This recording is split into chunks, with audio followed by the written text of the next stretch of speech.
कांग्रेस क्यों हारी है, ग्राफिकल हम इस पे एक स्टडी हमने तैयार किया, रिसर्च तैयार किया, एक बार वो हम आपको बताते हैं कि कांग्रेस की हार की वजह क्या रही। और उस पर मनोज जी मैं चाहता हूं कि आप भी उस पर अपना विश्लेषण रखिएगा कि उन हार की वजह को क्या कांग्रेस ने एनालाइज किया।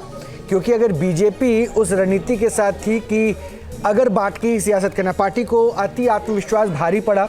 और मुझे लगता है एक फैक्टर ये भी था कि जाट बनाम गैर जाट पे वोटों का ध्रुवीकरण हुआ, पोलराइजेशन हुआ, दलित ओबीसी वोटर का एक बड़ा हिस्सा कांग्रेस से दूर हुआ और कुमारी शैलजा का इस्तेमाल बीजेपी ने ज़्यादा बेहतर तरीके से कांग्रेस के सामने किया।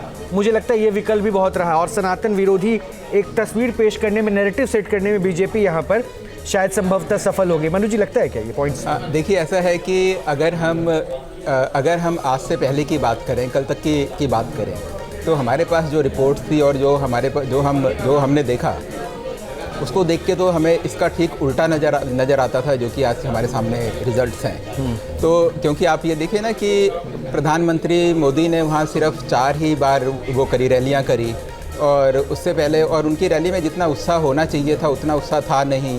और सारे पोस्टर बैनर से में उनका नाम कहीं भी प्रोमिनेंट तरीके से नहीं था।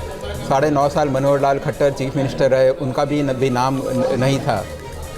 तो इसका मतलब है कि जो पहले फैक्टर हम सोचते थे कि बेरोजगारी है, अग्निवीर है, किसान है, जवान है, पहलवान है, उन फैक्टर्स ने काम नहीं किया। तो मेरे को अब ये लगता है कि जाट वर्सेस नॉन जाट ये हो सकता है कि एक इशू हो। ये हो सकता है कि जिस समय हुडा की सरकार थी उस समय हो सकता है कि जो वहाँ जो नॉन जाट और दलित हैं वो जाटों के से परेशान हो, जाटों से मतलब कि वो जो सरकार थी उस सरकार से परेशान हो, तो ये हो सकता है। और हाँ।